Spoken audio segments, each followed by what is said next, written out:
What's up, everybody? Welcome to the BreakZone. I'm JT. I'm joined here by your finalists for the Square Enix Crystal Cup here in Boston. We have here Matthew Okimoto and Maxwell Williams. Both of these players are well known to the Facebook groups and all around.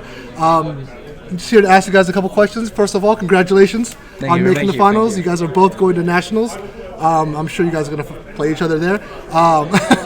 Hopefully not till the later rounds, right? Hopefully not till the later rounds. So I'm going to ask you guys a couple questions. Just want to know, it's been a grind. It's been a bit of a grind as we move through the event, and finally getting here.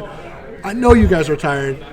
Tell me a little bit about your experiences as you went through Swiss, as you went through today, which the competition was very stiff. So tell me a little bit about your experiences and what were some of the things that you remember that you didn't expect to see here. Which one would you like to go first? Why don't we start with you? So day one I started off 4-0, and then I met my homie Gregory Cole. Right, another strong player from California. Another top 16 here. He crushed me 7-0. Wow. Yep, that was interesting. And then I won the next one, and then I played another California resident, Brian Berkeley. Oh, right, we saw him just earlier. He crushed me as well. Wow. I lost to both my California homies that I traveled with. Okay. Ended day one at X and 2. Right. Snuck in at 8th place. So that was fun. Right. It's nice to only lose to people you travel with. It's like, okay, they can right. they get to make fun. They get to make fun of you for the rest of the trip, right. which is okay. That's okay. I'll take it. And then on day 2, I played a guy who his name was Andrew, and I think he's more of like a Magic player, but he was basically given a deck and then played well and got to the top 16. And I was like, that's awesome. Yeah, he was like, he had to read like some of my cards. I was like, oh dang, you don't know what these cards do. But it was good. And then I played the next round after that. I played Andy. Great player, very great player from Florida. Strong player. We've seen him on stream as well. Yeah, I actually really wanted to play him, so I'm glad I did because he was a very, very good player. That's awesome. Maxwell, what about you? We've seen a couple of your games. Yeah. I hope you don't mind, but the BreakZone now knows you as Maverick. Because you were in the danger zone at 0-6, and you were playing against Mono Ice, so you were going against Iceman, so it was Maverick and Iceman, and you pulled that off. That was an amazing match, and we've seen you throughout the events a few times. And talk to me about what you were expecting, and you were piloting Mono Water here very, very well, and we've seen that in the Opus 3 and Opus 4 meta. Is the competition what you expected? How was your road to hit here in finals? The meta was a little bit different than I anticipated, and that actually worked to my favor. Some of the things I was dreading, I did not really run into, and some of the things I know that I had a great matchup for, I played in abundance. I was actually expecting a lot of ice, like most of the people out here, but I didn't expect everyone to be playing ice. I expected most of the great players to be playing ice. I actually shared a hotel with Justin, who I was on the stream with, and we had played the night before, and he had conspired with Matthew Okimoto here for some changes to his deck, and that is why I was Alarid for 5 or 6 or maybe 10. They did that when I went to bed. That was kind of sneaky of them, but I clawed my way out using a little Potcat, so that was great. Potcat is awesome, by the way. I love that cat. Is that the name of the card? Actually, I think in Florida it's called Jinx. It's named after a legendary cat in our area who is well respected in the community. Right. All online. Of course. If for the viewers who don't know, Maxwell and Matthew here are all part of the same test group. They all brew together, even though they're on opposite ends of the country here. It's pretty awesome to watch them all come together and play. And a great shout out to the rest of the competitors here. We've seen some really, really strong competitors. We had Joe, who was our national champion, on the stream. We had Sam Riley, who's also been winning Petite Cups, along with Andy, who are also previous champions, and Brian, who have been winning and been placing very high. So it's good to see everyone get together. But before I let these two go, I'm going to give them a little bit of a chance to kind of hype up the match that they're just about to play. So, do you guys have anything to say to each other before I see you guys on that stream? You want to go first? Or want me to go first? You go first. All right. I'll be brutally honest. It's not that fun for me. It's not a fun matchup. It's going to be a fun game because I'm playing against a really cool guy. Matchup, not so much, but it's all about having fun. All right, it's all about having fun. I would like to give a shout out to Joe. You mentioned earlier, Joe, Max, and I all actually test a lot on Octagon together. So. And we've seen Joe on our stream. He was on one of our matches. We started with the national champion winning his first match on stream. So if you guys get a chance to, definitely check out his deck. It's awesome. I mean, we have people asking for it already. So definitely give him a shout out. He always runs the most unique decks, and we dig it. We dig it. We really like it. Maxwell, what do you have to say to Matthew before we head over there to the ring? Well, I don't really have much of a plan for this. I just want my deck to do what it does. Just I want to see some good Jinx pops. But, beyond that, I just think it's just going to be whatever. I mean, like you said, I'm here to have fun at this point. I'm glad I'm playing my testing partner in the finals. Again, shout out Joe. I wish you were here with us a little bit further, but we'll get you there. You can be my other Top Gun character who I don't remember the name of. Goose. All right. Goose, all right. Hey, both of you guys, thank you for joining us here on the BreakZone. Thank you for having me. Good luck, and we'll see you. We'll see who takes home that big, nice crystal right over there. And best of luck to both of you. Thank you Can so much. Can I shout out my wife? By all Shout out means. to my wife. You're beautiful, Angelica. Shout out to Jinx. And all of California and Metapotion. All right, you guys. Good luck. Coliseum. Jinx has a 60.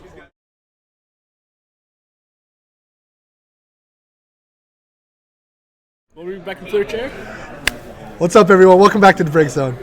My name is JT. And I'm Lawrence. And thank you for joining us here for the conclusion of the Crystal Cup at Boston. And you just met the finalists, Matthew Okimoto and Maxwell Williams. You can see their matches throughout the rest of the event. Both players are very, very strong, and we're very excited to bring you this final match here. And the winner of this is going to be crowned with the Crystal Cup Boston champion. It's very exciting. What do you expect to see here? Hot cats. Lots of cats. Hot cats. Final Fantasy 6 characters. It's going to be...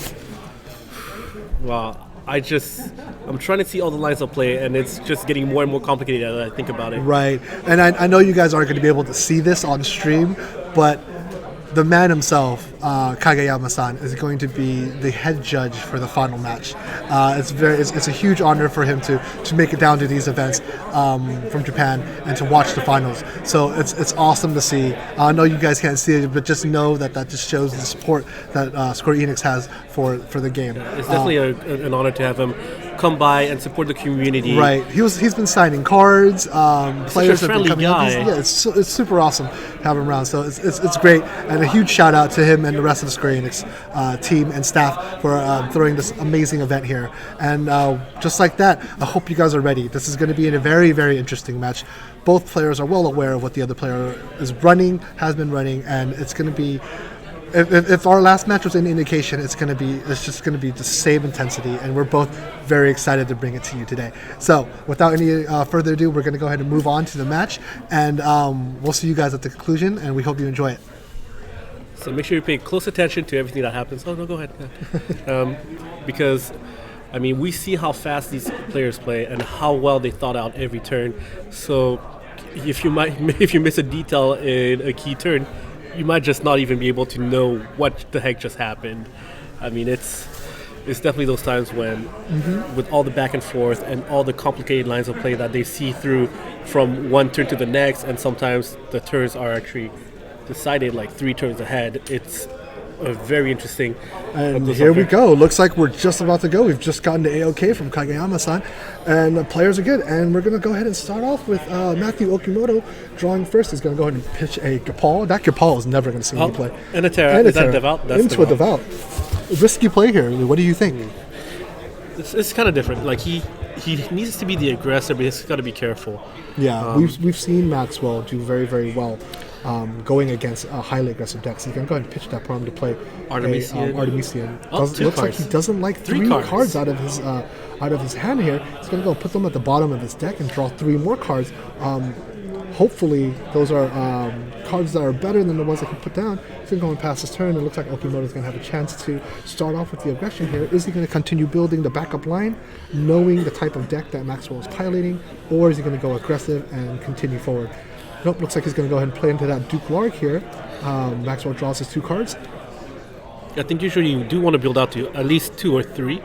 3 being ideal if you have any 5-cost cards. One of them being Setzer. Pitching a Kefka to play into a Waka here. Looks like he's going to go ahead and pitch a Gao to play into a Scholar. Ooh, and just like that, Max is ready with 3 backups. That's 3 backups. It's so quick here. Is Okimoto going to continue with building his backup line? It looks like he is, and a very efficient play here, playing into that bar without pitching any cards. able to keep cards in his hands. He looks like he has 4 cards right now. Maxwell's going to go ahead and play into a Mira, and right like that, right into the cat. Looks like he flips over a forward here, and he's going to go ahead and draw a Cloud of Darkness, I believe. Looks like a Cloud of Darkness, and passes his turn. So efficient here. He's able to play cards and get cards back without losing a single step in the match itself. Keeping his position strong with cards. He's already got 5 cards in play and 4 cards in his hand. And Matthew Okimoto go ahead and counters that card equality with some of his own. He's going to go ahead and grab Castalian Sid off of the Setzer here. And then the Castalian Sid's going to let him draw yet another 6 character. So just like that, both of these players are so good about keeping the efficiency up. Really, really enjoy watching that.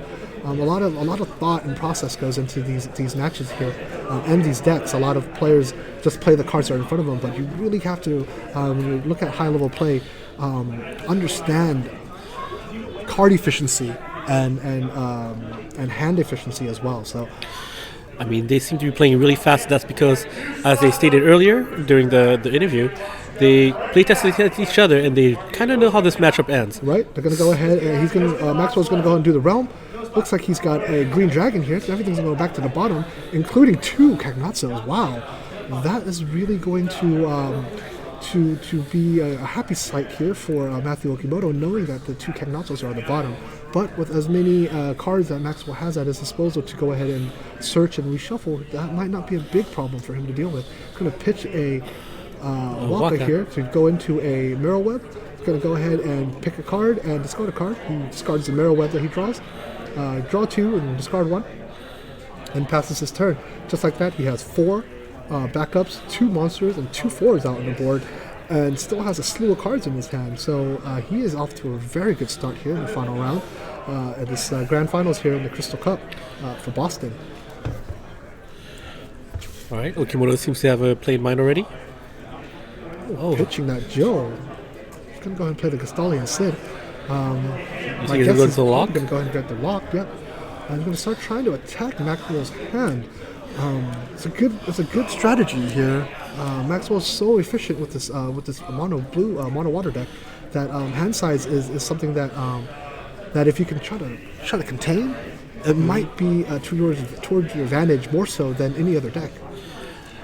I mean, if I were in Okimoto's shoes, I would definitely worry that eventually Max is going to draw into Tom Berries, which is going to make all kinds of math horrible in terms of combat. Right. So, but Matthew at least has a Monk. He doesn't have one right now, but he does have it in his deck. But he's got to be worried a little bit because he is filling up his back row.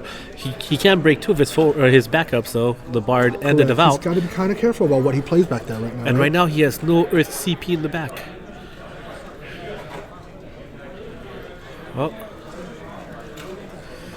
tough decisions being made. Right, looks like he's going to go ahead and pitch the Dadaluma to play into a lock here. And he does have enough, so he's going to force Maxwell to discard the Lenora. It's going to swing, and just like that, we have our first damage here, and Okimoto's on the board. He's got to be worried, though. It's only a matter of time before Max gets to either get one of the Kagnatsos, right. Maybe not the 2 at the bottom, but right. The other one, or Tom Berries. It's just him powering up. He's going to get to critical mass soon, and then it's going to be a world of trouble for Okimoto. He needs to try to keep this match in front of him and contained. He can't let that board state get out of control if he can help it. Also, Max still has a Cloud of Darkness in his hand palm. Oh, there we go. He's got one. There's the Cloud of Darkness. And he is going to have 4 forwards and be able to deal, I believe, minus 8,000 power and choose lock. And lock is gone. And it looks like we're going to have some combat here. No combat at all. I'm surprised. And Maxwell does not press that open advantage here, the open board. He definitely wants to keep his board state open. He doesn't want to dull into something that might cause him to get either his Mira or his Realm in any risk at all. Pragmatic play.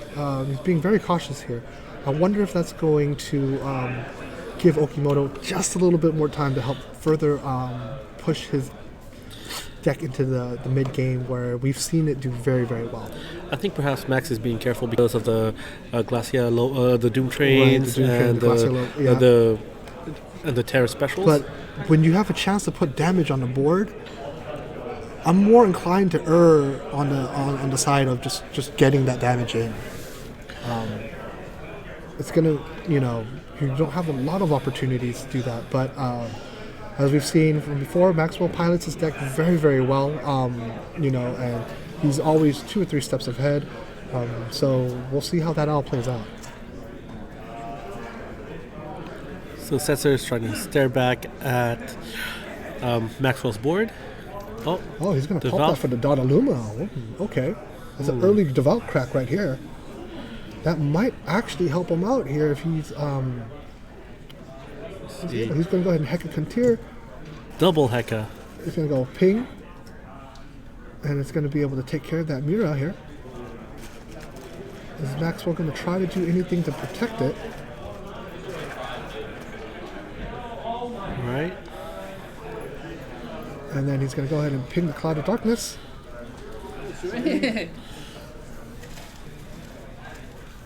And he's going to swing with that Setzer here.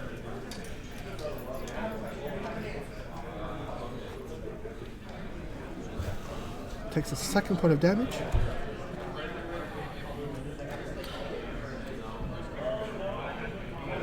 Possibly a Genesis play.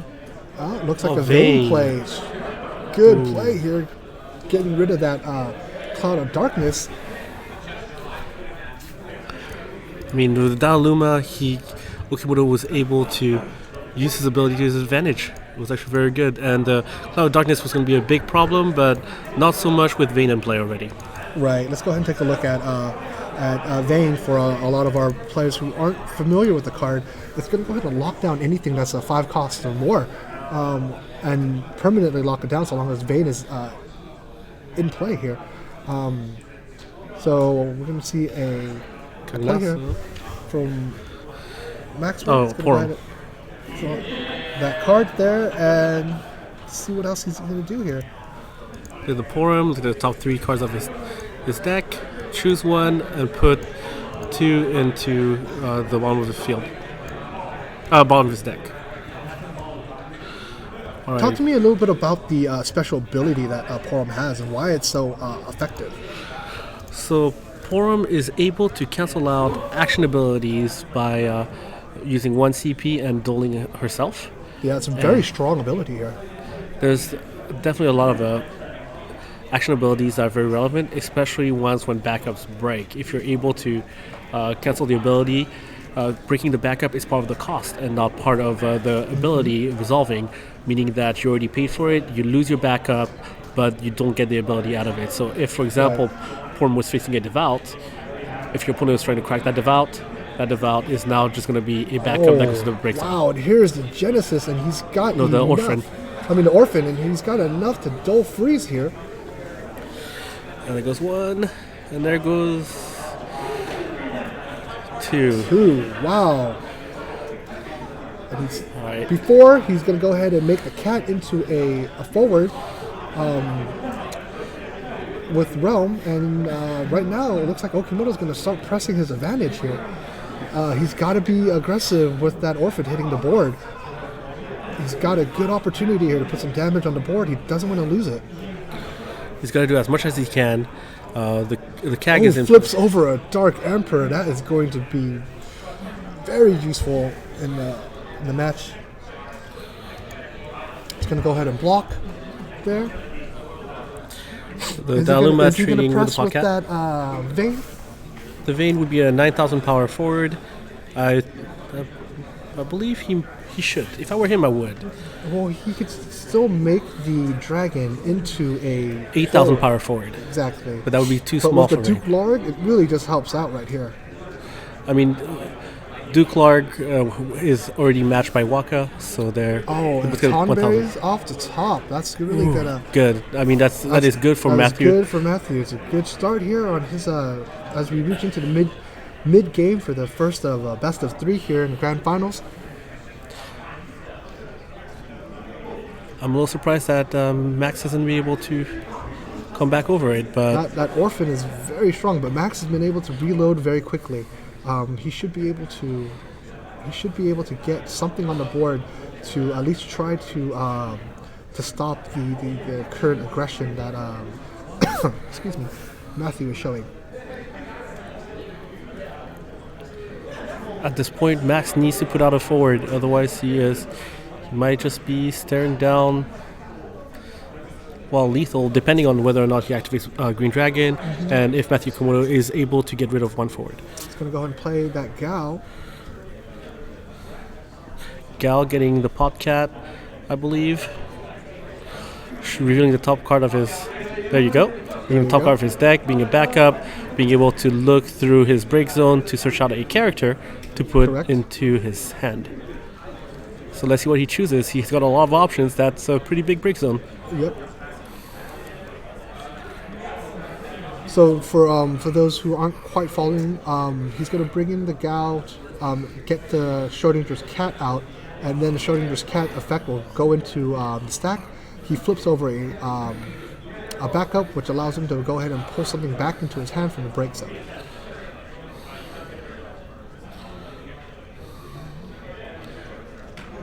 Rearranging things, sacrificing 3. And playing into the Kefka to break the Orphan. Wow. A good strong play there. Just going to go ahead and get rid of the Orphan. That's really causing him some problems. And he's going to go ahead and pitch a Cloud of Darkness, overpaying for the Cleone here. Oh, not quite. Excuse me. Paying just enough. At this point, I think Okimoto kind of wishes he was able to return the vein to his hand and play it again. Right. He's starting out as a 8 CP, 5 CP, and I believe another, what is it, a 6 CP? Is it a 5 CP also for Cloud of Darkness? And I don't think he's going to be able to attack through right now. It doesn't look like it. Let me think. Plus go ahead and grab 6, 7, 8, 9. a Genesis here. It's going to probably dull freeze the Kefka. If not the Gao is also... if Okimoto was able to get an 03 Shiva right now, he'd be able to dull... Actually, Cleone is still out though. But if he was able to get rid of Cleone and then play a 03 Shiva afterwards, he would be able to dull and dull 2 forwards that are larger than 5, and they would not be able to reactivate as long as Vayne is in play. Exactly. He's going to go ahead and play that Genesis. He's going to dull freeze the Gao, and so long as Vayne's in play, that Gao is not coming back out. Now, does he want to attack with Vayne? I'm sorry I think he wants to keep that Vayne as safe as possible right now as it's holding back. But Vayne is 9k to Kefka's 8k. This is true. So there are no effective blockers, and unless Max has a combat trick. Good call. He's going to go ahead and take that point of damage here. And let's see, Setzer is willing to sacrifice himself so that he could... Oh, he's going to dull freeze that because Setzer's going to the break zone. It's a good counterplay here by Okimoto. Losing his Orphan was a huge blow, was able to come right back and even up the playing field and cause 2 forwards here to be dull and frozen. As it stands, Maxwell is looking very close to fatal damage here. He still has the ability to turn Green Dragon into a forward, but if he doesn't have a forward to play, he's not going to have a lot of answers for the Vayne Genesis combo. But that Cleone is definitely key to keeping him in the game. Yes. Any kind of special summon combat tricks that Matthew has, he now has to play to use one to break Cleone, letting Max draw into a card just so that he could try to resolve the other one. Correct. So let's see what Max is able to do here.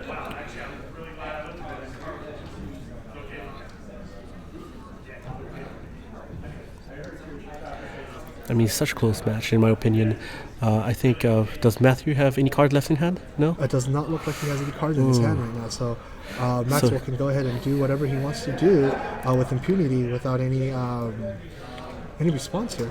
He's going to go ahead and play the Lena. It looks like he's going to go ahead and grab the Realm. And we've seen him do this before. He'll grab the Realm back. I think at this point he really wants to get a Tonberries. Is there a Tonberries in there? Oh, he gets a Potcat and a Green Dragon. And a Green Dragon. What would you want to take at this point? I would actually take the pot cat. Yeah, the trying pot to cat lets you have a chance to have a draw. chance to get something that you want to get. Is he going to play that cat?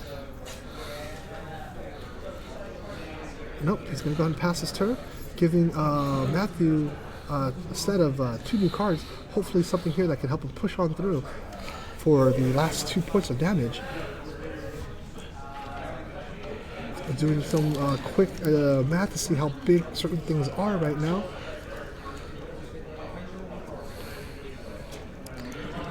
It's definitely a difficult board state for Matthew. He has to go almost all out at this point. I don't think he can hold back much of aggro. No, he needs to continue to press. As soon as the Tonberry comes in, it's going to be a big problem. Yeah.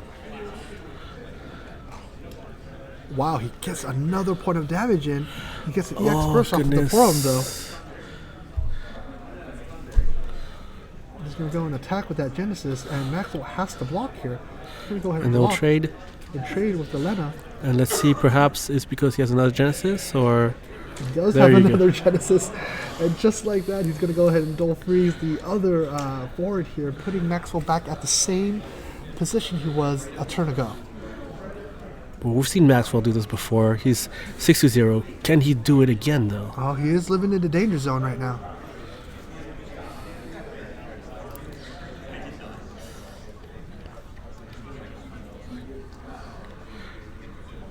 If I was playing Matthew's board, I'd really be worried about that Cleon. There's so many options that he has cut off. Oh goodness! There goes that Tonberries. Two cat into a Cacnazzo. Is that enough to break the vein? Because then, if it is, then he has just swung the whole thing around. Right. I mean, we knew that Cacnazzo was coming. He's going to come back, and that definitely will be. Yep. He's going to go ahead and play that once again. And that's enough to be a one-sided board wipe. And one-sided board wipe. Maxwell is now back in control. We've seen this before. He's been down 0-6, and now he has a complete open board for him. No vein. This is going to get kind of painful right now. But the only other thing that Okamoto can hope for now is a Shantoto. Doesn't look like he has one in hand. Or a lock special. He'd have to play a lock, and then he'd actually have to use a special on it too. Right. And to get that last point of damage. I mean, Maxwell sitting at 6 is not that comfortable against ice. But all of those forwards are gonna activate as soon as it becomes Maxwell's turn to do so. A Shantoto would be perfect now. Even though Maxwell will still have the upper hand because he has monsters, Shantoto does not affect monsters.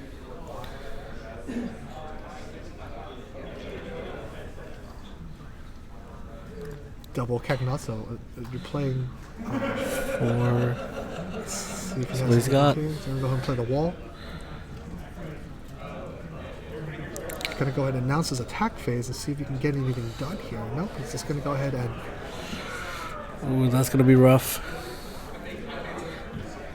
We think there's still Cloud Darkness. There's still a Cloud Darkness in there. A Cloud of Darkness and that Tonberry and a Gal. Pretty much kill anything. Oh, goodness. He's going to go ahead. It looks like he's going to swing with that Cloud of Darkness. Giving a forward, I believe, minus 5,000. Right. Realm. Activating the dragon. So that it's actually minus what, 6,000? Mm-hmm.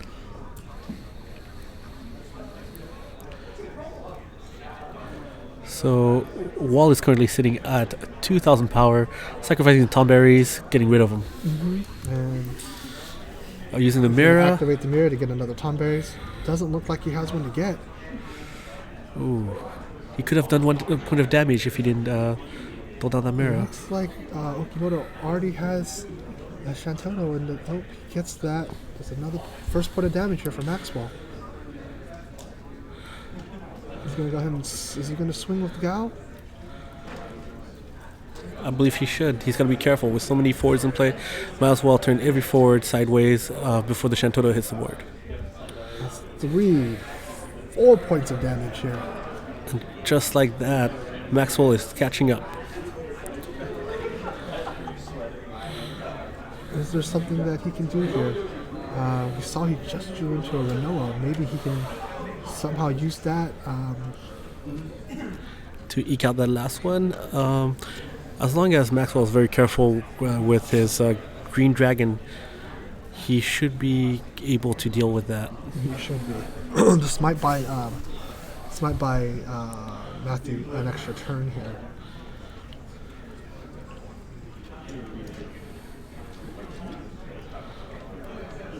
Let's take a look. I don't know if Maxwell wants to activate the Green Dragon this time to count as a forward for Cloud of Darkness ability. And I think if he does swing in, the Green Dragon keeps him safe. Right.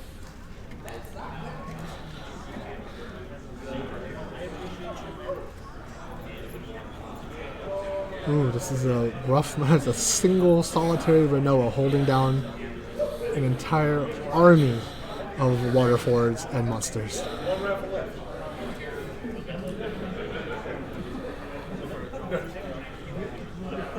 There it goes. Renoa is blocking the Cloud of Darkness and doling down the rest of the forwards. Then he comes in and swings with the Green Dragon for 5th point of damage.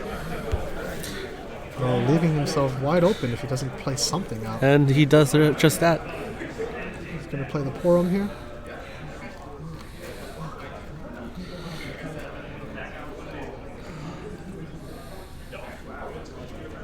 Let's see if Okimoto has anything that he can do here.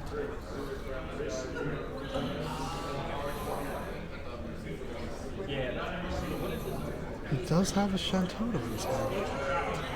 But it looks like he's going to go ahead and play the Emperor. Let's go and take a look at that card. Oh, no. Looks like this is the last move. He couldn't do much of anything. And here in our best of 3, we have Maxwell taking out Matthew Okimoto here for the first game, taking it down. And Laurent, talk to me about what happened here in that match. There's just so much. I'm trying to wrap my head all around There's it. so much. I feel like I should be taking notes, like a lot of notes on this. Maxwell pilots his deck perfectly. He's able to counteract a lot of aggression. He's able to do so much, so very, very much with what he can do in terms of card draw, in terms of getting card efficiency and everything. It's great. It's a pleasure to watch him pilot the deck this way. I think there was Kefka, Cloud of Darkness, Kefka was the turning point right here for him. I think that Kefka was the most clutch play. Yeah, and after that there was still it wasn't even just Kefka. It was Podcat into a backup of the top, which led to Kefka returning to his hand, which led to him sacrificing a combination of 3 4s and monsters to play Kefka to what was it? Break an Orphan, was it? I can't even remember. The Kefka broke the Orphan for sure. Yeah. And then later on, the vein was still an issue. He was able to get rid of that as well with, I believe it was a combination of Cloud of Darkness with Cognasso, and then do a double Cognasso wipe. We're talking about just so much forward elimination, forward breaking, and power reduction, and so many combos in this deck. You really have to study this deck hard and practice it. This is not a deck that you just pick up and play. This is something that you really have to practice with. This is something that Maxwell has tuned, has played many, many games. He knows exactly what to do when he's faced with a lot of these different things here. So let's see if Matthew is able to think of a different way to deal with the fact that Maxwell has a very strong mid to late game.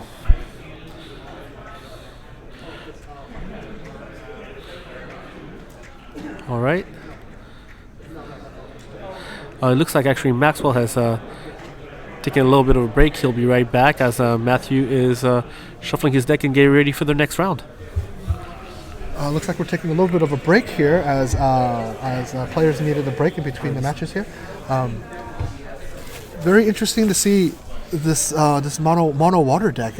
We know that mono water has been around in the meta in Opus 4 and Opus 3, But with Cloud of Darkness, with Potcat, and Porum, it just makes it so much more potent. It gives water a chance to be able to break, hard break forwards as well. So it just makes it so much more. Okimoto, yes, we can see your Dragoon collection. Of course, everyone knows that Matthew Okimoto is a huge Dragoon fan, and he's thinking about what deck to build next for Nationals since he's going, and I think it might be a Dragoon deck. I don't know. I mean, if he goes title series, he might be able to just play a bunch of Canes and Freyas and King of Bermesia, Dragoons, and be just fine. So it looks like Maxwell's back from a player break. He's going to go ahead and shuffle up, and we'll continue to talk about some of the key cards and maybe some lines of play that Matthew Okimoto can do to combat this. We've seen Maxwell play against heavy ice aggro, and he's been able to come back. So, and we've also seen Maxwell play against a slower range fire ice deck and still be able to flood the board. Without a consistent board wipe, there's not going to be a lot of answers here. Luckily, Okimoto has access to Shantoto as well as a Terra, but he's still no answer for the monsters. It's really difficult. I mean, even if you hypothetically board wipe Max's deck,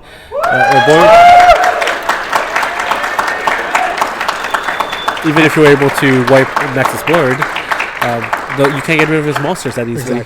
It takes specific cards to be able to break monsters, and it's not something that Ice always has access to. Right, and for all of our viewers that are hearing the cheeries and jeers in the background, it's because we have multiple side events going on here at the Crystal Cup, including the title series and several other events. So for a lot of you players, and the match begins. Yep, for a lot of you players who aren't into the highly competitive, you can always come to the Crystal Cup and get any other side events on. As much as the Mateus Bluff we've talked about before, we haven't seen a lot of it in play, actually. I think it might not be the best thing that you want to use against Mono White. Right, so it looks like, we started off with Matthew Okimoto pitching off a Mateus, playing into a Bard, and we have Maxwell going ahead pitching a Ton Betty to play into a Artemisian, where he went and put 2 cards to the bottom of his deck and drew 2 cards. And Okimoto's turn to react, and let's see what he's going to do. He's going to go ahead and pitch that Sid Reigns. He's got 3 ice crystals out. He's got 5 ice crystals out. He's going to play into the Setzer, which is probably going to draw into a lock. Sid, probably. I'm going to guess Sid. Oh, Sid, right. Good call. Yeah. You want to get the Sid because he probably wants some backups. What you want. And he wants to meet that through requirement for lock.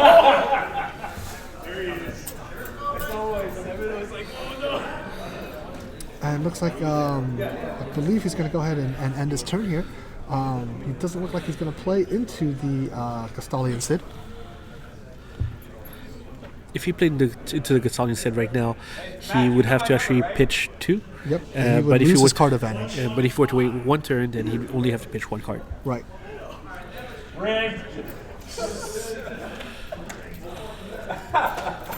Alright, looks like Maxwell's going to pitch a Realm to play into Lenora. He's going to grab a Porum.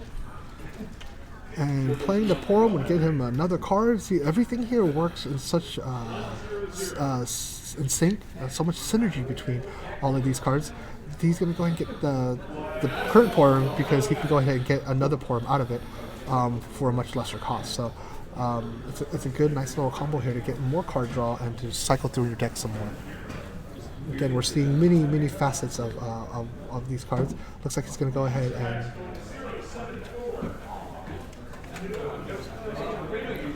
I don't know if he wants to play this turn. He might want to wait 1 turn to do that. But he's going to play the Realm. Yep. What he did was he got the Porum, he pitched the Porum to play into the Realm. And it looks like he's got a Green Dragon there and a Cleon.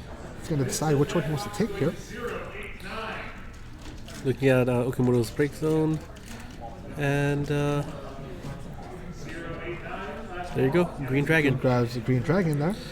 The other 4 go to the bottom of the deck.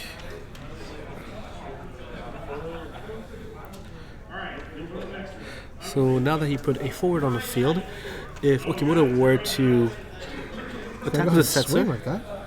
You can get the first point of damage here. Then play out Flipping the over sit. Schrodinger's cat. That's definitely helpful. You don't want to see that cat. He's going to go pitch to Gapal. Or we play the Play Sid. into a Gastalian Sid. Looks like he's going to go ahead and You think grab the lock or a the Celis?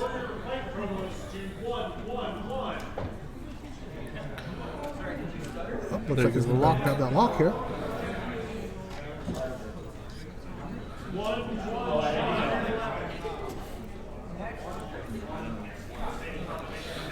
Thank you again for joining us here at the BreakZone as we give you live coverage of the Boston Crystal Cup. Here we are Game 2 of the Grand Finals, Maxwell Williams versus Matthew Okamoto, with Maxwell taking the first round. And we are now in Game 2, and it's on Matthew Okamoto here to act. He just played his Gastalian Sid, grabbing a lock. Is he going to play that lock right now? Looks like he's going to pitch his wall. And Play the Devout. another card to play the Devout, which is fine. He's going to pitch the wall and the Emperor, playing the Devout. I don't know. Part of me kind of thinks that I'm trying to remember if the Emperor would be effective against Maxwell's deck. Well, he is searching for a lot of cards. Searching is not drawing though, so it doesn't That's count the same. true.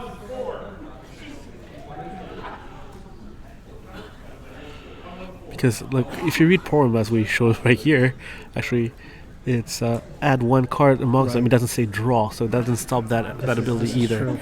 But it would help with the Schrodinger. He's going to play right into the mirror here. Ooh.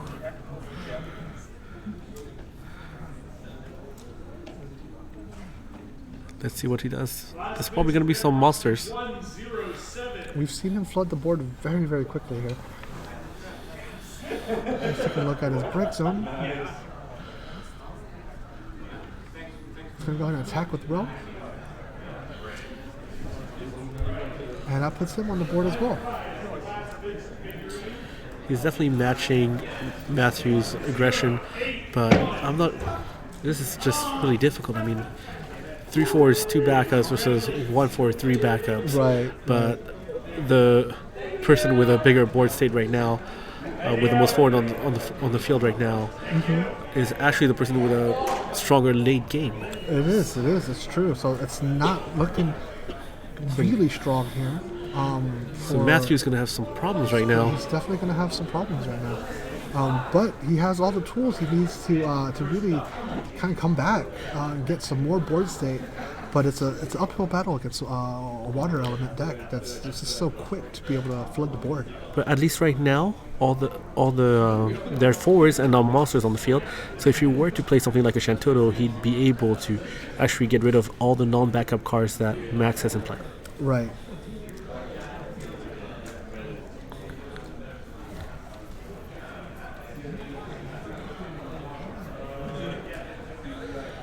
He's got to be careful though. You don't want to keep that mirror around too long. Playing a monster deck, she's able to reduce the cost of playing monsters as well as returning, searching out a copy of a monster if you were to break it. Glasses, you got to hit that realm.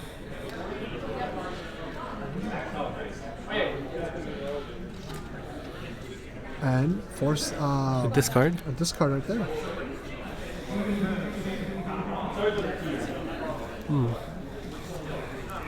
And he's going to swing with that. And Maxwell's going to go ahead and take that, flipping over what looks to be a lead. And Attack his Devout, getting a Genesis, dual freezing Elena. And I believe he's going to go ahead and pass his turn here. Maxwell draws his 2 cards. Let's see, he's got a lot of cards in his hand, so he's got a lot of options here. Looks like he's got some kind of Tonberries. and Tom Petty somebody into to a Merle roll. Web. Wow. Wow, okay. And looks like he's going to definitely discard a card. He's going to discard that Gal. I mean, in comparison to how far Maxwell has allowed himself to take damage, he's in a very comfortable position. He's not even close to 6 yet. Doesn't seem to mind taking 6 points of damage and then really roaring back. He But definitely now is a he's gonna- maverick. Yep, he is. Now he's going to have to take a discard card. That Genesis is really... Oh, he discards a Tonberry. That's a happy card for him to discard, and then he takes another point of damage here. And we're going to see Matthew pitch a discard hit. And he's going to force a third. Wow, that is awesome right there. It's a good play. It's going to try to limit the options that Maxwell has by limiting his cards in his hand. So it looks like Maxwell's going to dual Mirror Web for a water. He's going to go ahead and play Schrodinger's. It is a forward, and he's going to go ahead and draw that card.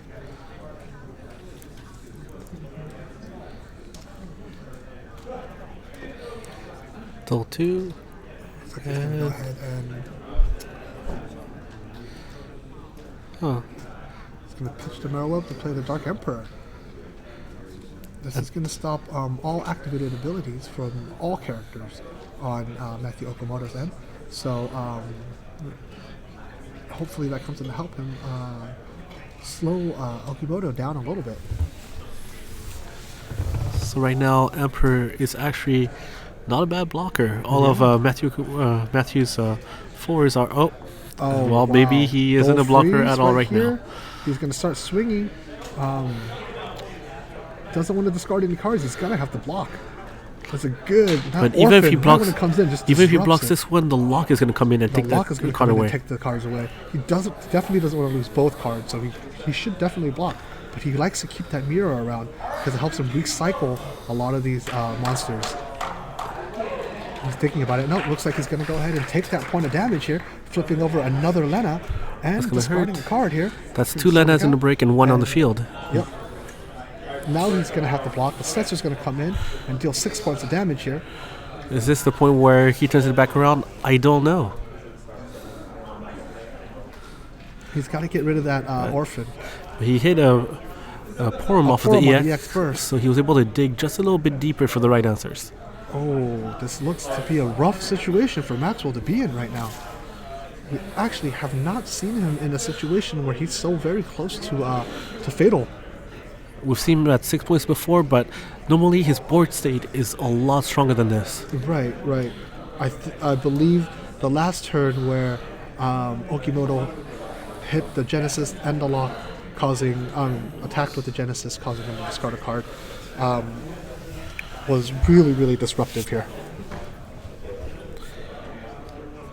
Watching that Orphan come in as a mid to late game play It's is really so strong. It's so disruptive. Yes, because before all of Matthew's forwards were just a little bit smaller than the Emperor, but now he doesn't have to deal with it for a while. We're going to get a Schrodinger's cat. He's going to play the cat, hopefully. Silly pot cat.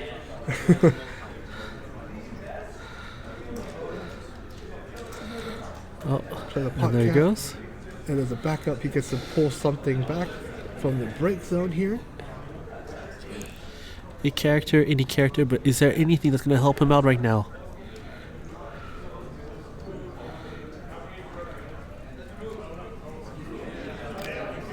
He's thinking about what to get. This is really tough.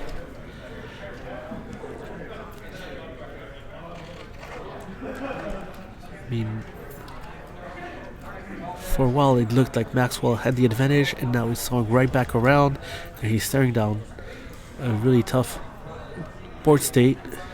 And I'm not sure that Ram and Porum are going to be able to... He's going to go ahead and get rid of that Orphan. I'm not sure that's really going to help him here. But Kafka is actually going to be a big enough blocker to get to probably trade with 2 forwards, and the other 2, the Realm and the Porum, would also be able to block if he were to inclined to do so. At the right time again. But let's see if Matthew has an answer to the Kafka. He's going to go and discard the wall. Play to a good ball. That is one great way to get past the Kefka. He is going to swing and go through everything. He has to block every single one of them. He is at lethal. And it looks like that's it. No, not quite. Oh, He no? was able to block every single one of them, but that might still be it. There you That's go. still it. And looks like Okimoto takes game 2 here in this best of 3. Very interesting match here. We haven't seen a player get Maxwell to that point and actually have a Way to finish it off. exactly. So it has been a very strong match here on Okimoto's end. Oh, good Paul. Making all the little guys just a little bit Just a bigger. little bit bigger. So here we go. Thank you for joining us here as we give you the last match in this best of 3 here, the grand finals for the North America Crystal Cup here in Boston, the first Crystal Cup in our roads to nationals. Both of these players have battled through over 100 players to get to the grand finals. Both of these players have also earned a bid to the North American Nationals, which is going to be the national, when we crown the national champion to move on to World's Championships. So these players are already guaranteed a bid to go there, and now they're fighting to see who's going to take home the coveted Crystal Cup, the very first in North America. In the first round, we saw Maxwell flood the board, completely controlling the battleground, and decidedly getting a victory. But on the second game, we saw Matthew Okimoto control the board state by controlling Maxwell's hand. Let's see if both players have made adjustments needed to combat the change in each other's play, and we'll have a crowned winner right after this match. So we're glad you guys are joining us here as we give you the play-by-play, the grand finals here. Who do you think is going to take this one back? That's tough, man. After watching Okamoto make such decisive plays and bring it home like that, it's hard for me to really say. It's up in the air. Yeah, it's up in really the air. tough. Both players have been playing very, very strong. But I have to admit, though, up in the air here. Maxwell probably has better EX burst than Matthew available to him. So when the matchup gets to be close to even, sometimes the EXs might just put you over the top. Right. Pitching a Terra to play a no-value Jill. Ooh, that's gonna be rough. Yeah, that's brutal there. I mean, that's one of the beauties about Jill, though, is that if you play her early game, she's still a 2CP backup. Right. Play her mid game, she can freeze 2 4s if your opponent's being too aggressive, and even in late game, if you draw another copy of her, you have her on the field already, you can use her special to dual freeze something. It's like Okimoto's pitching a lock to play into Castalian Sid right after Maxwell William has pitched 2 cards, including a Potcat, to play into a Artemisian, which he didn't use the ability, as well as a Scholar, which we've all seen is the owner of the Ninja Turtle called Kagnatsu. Yeah, that Scholar is right. She just makes that turtle come right back, and it's not really something you want to see. You were mad enough about the first time he came around. He's but going to come back around again. Yeah. He's going to pitch to Gapal to play into a Monk. Going to have that crucial 3 backup count, which makes you so effective, so much more efficient. comfortable. Efficient, yeah. Yeah. You're much more, mathematically, you're more efficient there. Right, he's going to go and play right into the mirror and pass his turn. Oh, leaving a mirror all by herself right there. Who knows what he has planned? Keep in mind, he played the Artemisian, right? And he did not decide to pitch any cards, meaning he has exactly what he wants in his hand. You usually play Mira after playing a couple of monsters, so you can at least get her ability here. Oh, looks like he's going to go ahead and Jesse into a Genesis here. Actually, sometimes you want to play Mirror before the monsters because the monster is going to be cheaper to cast. Oh, that's right. Okimoto is quick to get to a 4 backup count. He's getting ready for Orphans. He is. He's got 5 cards in his hand and he passes his turn. Let's see if Maxwell was going to do just that. Pitch a Mirror Web and a Cleone to play into a Mirror Web. Drawing 2 Draw cards. 2. He's going to go ahead and discard another.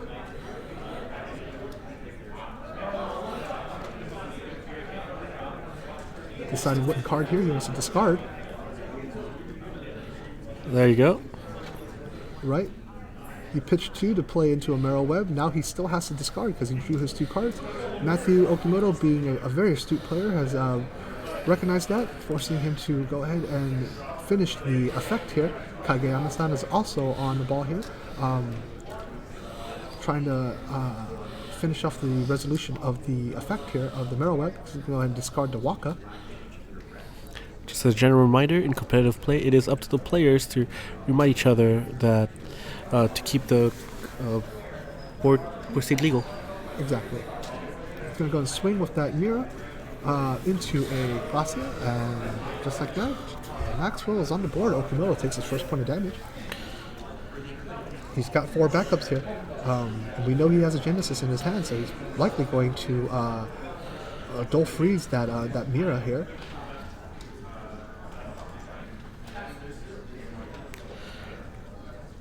Three, 4, 5. Is that 5? That a Setzer? He's going to pitch a Setzer. 2-player Setzer? He's going to play a Setzer. He's going to go ahead and likely grab a lock because he's got the Castalian Sid play already. Alright, then it's probably a lock play. Yep. And he says the chill active, meaning that if he wanted to, he could play the lock right now and force Maxwell to discard another card. Right. I think that's going to be a very strong play here because he's got more cards on. It's going to get him another forward here to play. Looks like he's going to go ahead and do that right now. You definitely don't want to let Maxwell come in and get a point of damage with a Porum. Going to go ahead and discard. You like to see that Cloud of Darkness up in the break zone here, and actually would swing with set. Oh no, he just played that Setzer, correct? Yes, both of these forwards were just played this turn. Right, so... But you wanted to make sure that Porum did not get a free activation by hitting him.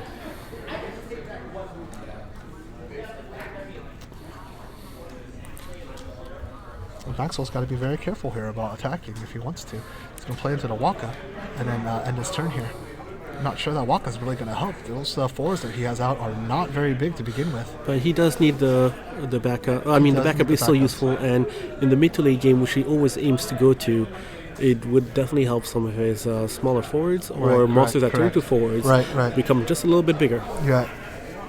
It looks like Okimoto's going to go ahead and play that Genesis. He's going to Dole freeze that Mira, and I believe he's going to start attacking. I would attack with the Setzer first.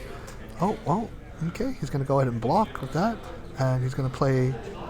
He's going to Dole play, and he's going to go search for the other Porum here. Most likely. And it's going to hit off the EX Burst. I wonder why he didn't attack with the Setzer first. If the Setzer were to get blocked or whatnot and die, he could Dole freeze something, but there's nothing else on the board. However, I really wanted I would have really wanted the lock to go through and make a force of discard. And instead, he turned that right back around by blocking and activating Porum's ability to bring another Porum. Correct. Yeah. So now he's gonna choose one of them, and then he's gonna put the rest of them at the bottom. He's gonna go ahead and attack with the Setzer here. He's gonna force him to take that. Maxwell takes his first point of damage.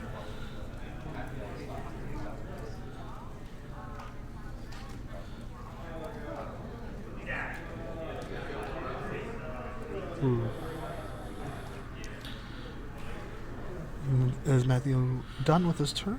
Or is he contemplating playing yet another card here? Oh, looks like he's going to go ahead and pitch 2 different cards here. He's got 4 floating CP. He's going to play into the Celas, and he's going to go ahead and freeze that Scholar. There's not going to be any Ninja Turtling today.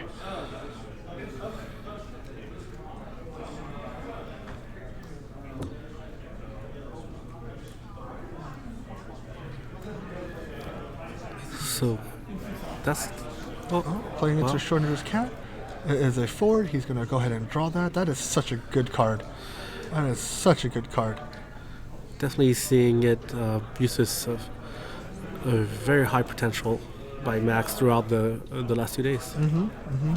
It's a free card. No matter what, it's a free card. Either you bounce or you get a card back or you get 2 cards. But if you hit a monster, you get a bounce out of it. Yeah, which is still good. Not bad. It's still not bad. He's going to go and pass his turn. It looks like Okimoto can go on the offensive here with nothing but a Porum to stop anything here. And he's definitely going to need to keep pushing for that. Yeah. I mean, the Scholar's already out. The double Cognasso could already happen. 1, 2, 3, 4, 5, 6, 7, 8, 9. Oh, he's going to put that wall out. He's got to put it out before he goes into attack. He's going to go ahead and deal 3,000 damage, I believe, to the mirror. To the mirror.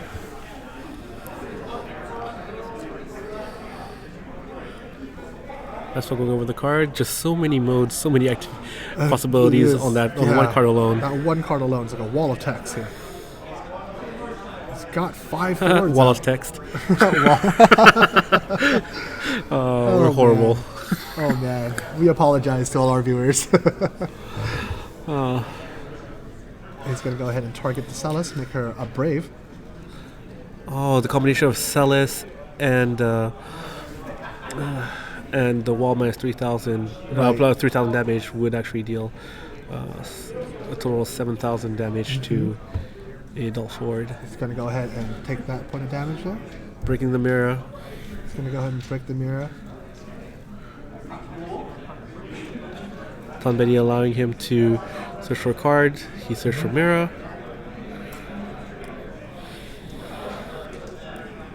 That mirror just won't go away. He's gonna go and swing with the lock here. But and hopefully he can get the mirror to go away.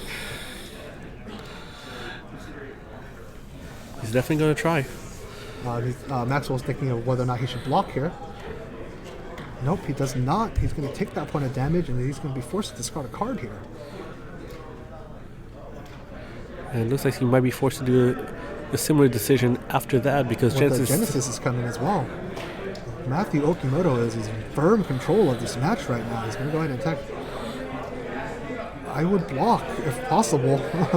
You don't want to lose any more cards here. It looks like he takes that point of damage and he's going to lose another card. He's going to drop that Kefka and that Setsu's going to come on in. So another point of damage. Another point of damage. Matthew Okimoto is pouring right now here on his deck, and we know that Maxwell doesn't have enough cards here to double Cagnazzo. He might still be able to, but he might still be able to. Will Matthew really be able to take on Max? I mean, we know that when he spoke about it earlier, he said that this was not a comfortable matchup for him. No, it but was here not. we are seeing him playing. He has to. He's inching out every last ounce of efficiency out of his deck, and it is working for him. It's working for him, but you've got to be worried. You know that Scholar is there. Can he play that Cagnazzo twice? He might be able to, actually. And will it be enough to break everything? He doesn't have a Duke Largout. It would do minus 7,000. I believe he were to play it, bounce it, play it again.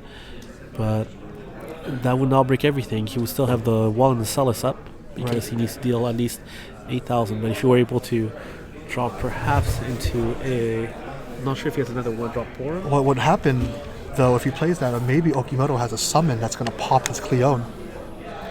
We will definitely have to see. We'll have to see if that's the case here. He does play 2 of the one-cost Porum, so he also have the ability to probably... Let me think. 2 cards. Stuff.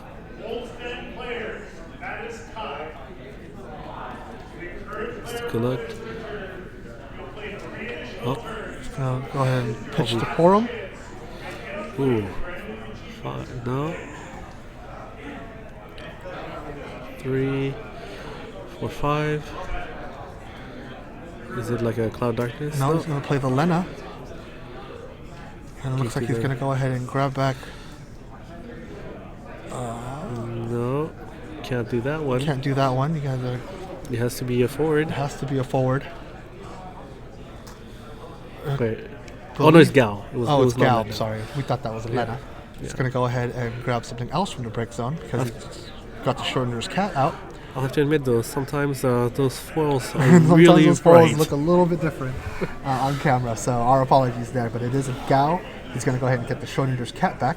And then from the cat, he's going to go ahead and flip the top card. It looks like it's going to back up. He's going to get something back from his break zone here.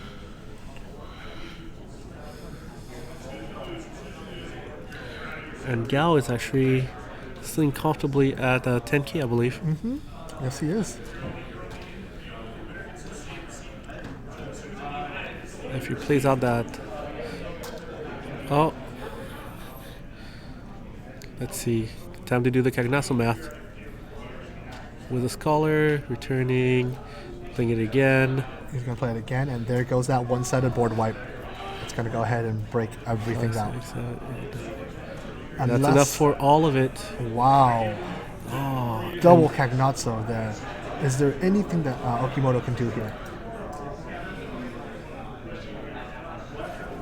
If he can play a summon, he might be able to save his guys. If he can play a summon.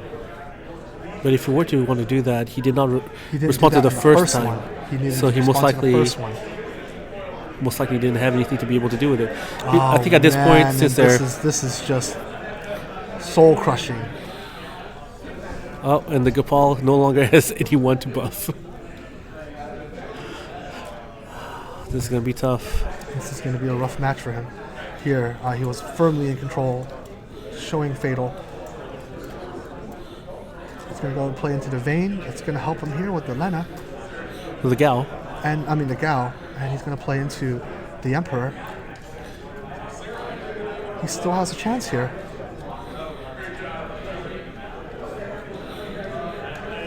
Maxwell doesn't have any cards in it. He just has those two that he just drew. So Matthew Okamoto still has a chance here to press an advantage. Search for a Porum. Does he have any Porums left?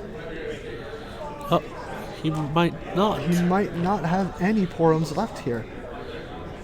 Or I thought he was supposed to have one cost, but maybe he No, already it does went not through it. look like he has any Porums left. He's going to play that Lenora for no value here.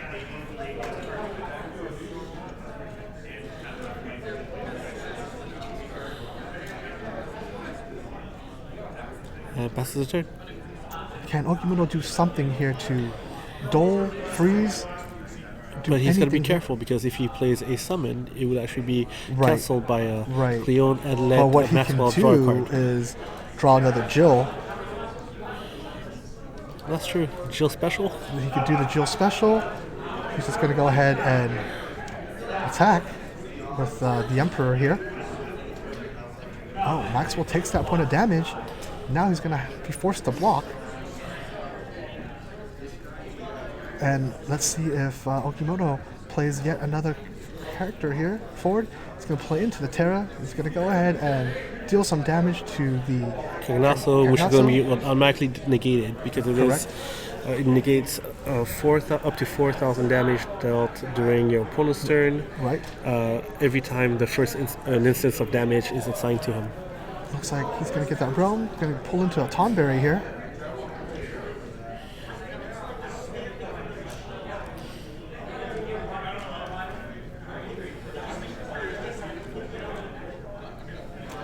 Going to play into the Green Dragon. Bring another blocker out.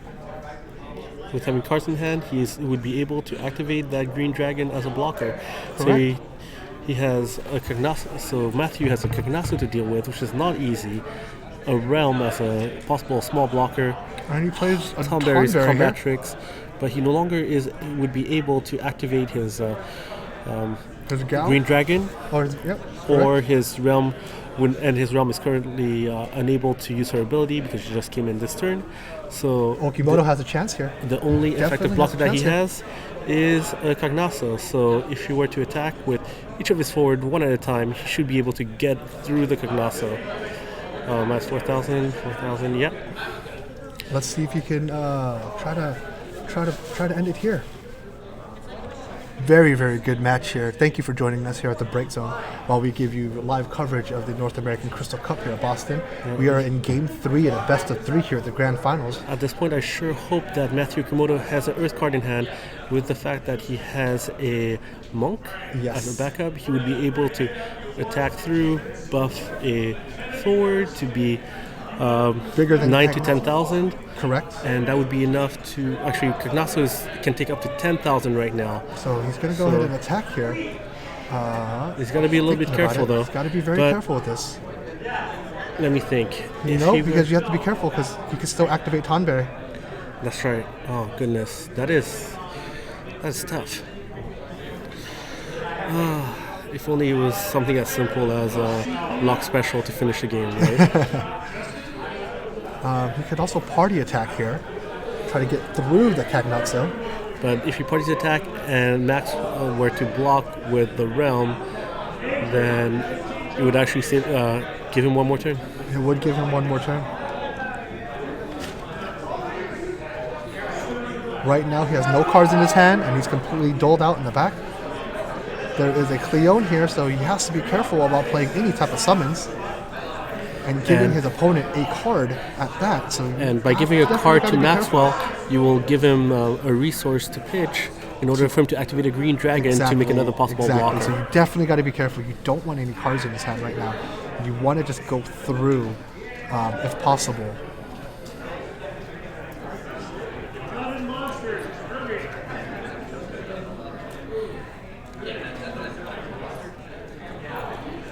Going to go ahead and swing with the Vayne here. He's going to Hecaton Cure and have the Cleone click. He's going to give him a card though.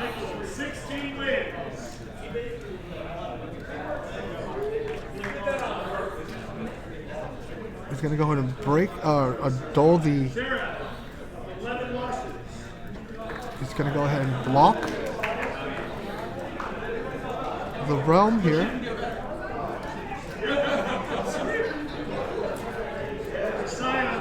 I'm trying to see. Play. Let's see what he does here and how he doesn't need to block.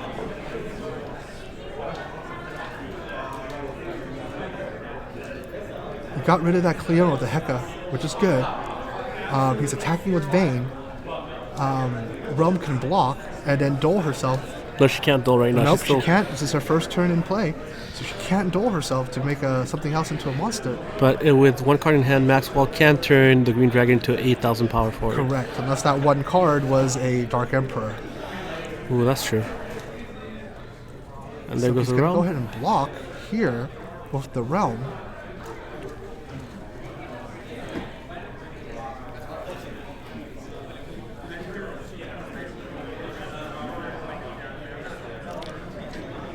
Wow, that's an interesting play here. Like, he's just going to block. He's not going to be able to do anything else here. He's going to swing with the Terra here. He's going to have to discard a card and turn that into a 7,000, in which the Mateus is going to come in and crush that thing. And just like that, Matthew Okimoto takes the Boston Crystal Cup. He is our champion here. This is an amazing match. Wow. Laurent, tell me what happened. Tell me what you thought about that. Some of that last turn just happened so fast. I literally can't even tell you. It is amazing. There's so many things going back and forth, going forward and back, like what to block, when to block, how to play the cards. Matthew Okimoto made a fantastic play to bait that Cleone out, knowing he had a one-drop Mateus, counting on the fact that he was going to make it into a dragon and break that dragon, and then swing in with the Emperor of the Way. Wow. Congratulations to Makio. Tell me what goes through your mind when you watch a match like this, when there's so much high play, so much back and forth. That is hard to commentate when you're trying so hard to focus on what's going on. It's a lot to take in, and I hope we're doing a good job of explaining the lines of play here. You're watching two of the very best players in Northern America. These players and the line of plays that they make and all of these different things that they do, it's hard to follow, and it's hard to kind of visualize what they're trying to do until it's too late if you're playing them. So being able to watch this, it's just amazing to see them make all of these different plays. It's such a good, well done to both of these players. Literally, you could hear a pin drop during that last turn. Yes. So much. You could hear the gears turning. It was amazing. Amazing. Thank you so much for joining us here at the BreakZone while we gave you this live coverage. And congratulations to Matthew Okimoto for taking it down and being the champion of the Boston Crystal Cup. We'll be right back with post-game interviews as we talk to Matthew Okimoto as well as other Square employees here. Hopefully they'll have the time to talk to us. But please stay tuned, and we'll be right back. And we'll be right back with our champion and to see what he has to say. Wait, how did he dole Cagnasa? Welcome back to the BreakZone, everyone. Thank you so much for joining us. We have a special privilege here. We're joined by Kageyama-sama here. Hi. And also our finalist and champion of the Boston Crystal Cup. Congratulations to Matthew for a very well played game. The last round was intense. I'd like to talk to both Kageyama-sama and Matthew about what went through as they both watched that final match. Kageyama-san, can you tell us what your thoughts were on the last play in the last round as you were the head judge there? The three games, the final round, all game is very fantastic game, and especially the last game, he used the Hekaton K and Cleone Trigger's draw card. It's a very good play. Yes, he got rid of the Cleone, and then what did he do afterwards? So at first I'm surprised why you you summon that. But that's good, very good. I think, it's a very good play. So take us through that last play there. There was a lot going on. It looked like you had the match won a couple turns before, but then he did the double Cagnazzo, and then take us to the point where you're looking at the Cleone right before the final point. So talk to me about how that happened. So I set up my turns to where like he had to Cagnazzo that turn. Yes. And I tried to keep him as minimal cards as possible. But then he drew the Schrodinger cap, which then hit the character to then get him a card in his hand to then set up the whole Cagnazzo. Right. Basically use his entire hand to Cagnazzo. And I knew that in my mind, if he was going to Cagnazzo that turn, I needed to keep Vayne to keep another dude down. I know Setzer would then dull freeze the Cagnazzo, so then the next turn I can play Setzer or Vayne plus the dude, so I can still try to squeak in damage because then he'd be forced to block with his Porum and then hopefully not draw forward. So that's. And the play where you baited the Cleone with the Hekaton Kier so that he would draw a card so that your Emperor would cause you to be able to dull freeze the Cagnazzo, which was, by the way, blocking you the whole time, and then you were able to go in and attack, and then you played the Mateus. Yeah. So, wow. I mean, being able to construct a turn like that is impressive for you to like see that far. And for our viewers who haven't seen this level of play, that's the type of level of play that you get at these top tier events, and that's the type of play that we're expecting to see here. So it's great to talk to Matthew about that thought process, because you can literally hear a pin drop in this entire place, and you can see the gears turning as both of these players are trying to figure out how to stop that last point of damage in and how to deal that last point of damage in. Very, very exciting. Yes. Thank you.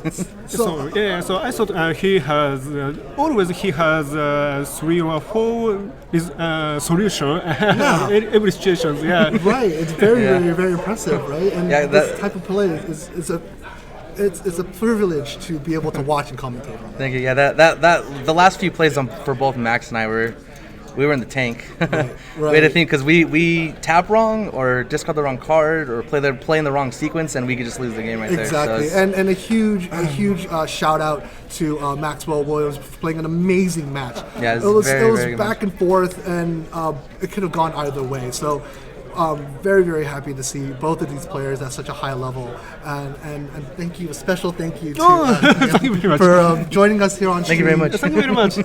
And being the head judge, and thank you for all the support that you've shown the community and the game and everything. So Yes. thank you. Thank you very much. Your broadcast and your live stream is awesome, I think. Oh, thank you, thank you. Of course, your playing is awesome. Oh, thank you. It's very, very Thank you. awesome. And once again, congratulations to Matthew Okimoto for being our champion here at the Boston Crystal Cup. On our road to Nationals, we will be seeing him again, if not at another Crystal Cup, definitely at the North American Nationals. So once again, thank you from everyone here. Thank you to Square Enix. Thank you from the BreakZone. And once again, congratulations. And thank you for joining all of us today. Thank you. Thank you very much.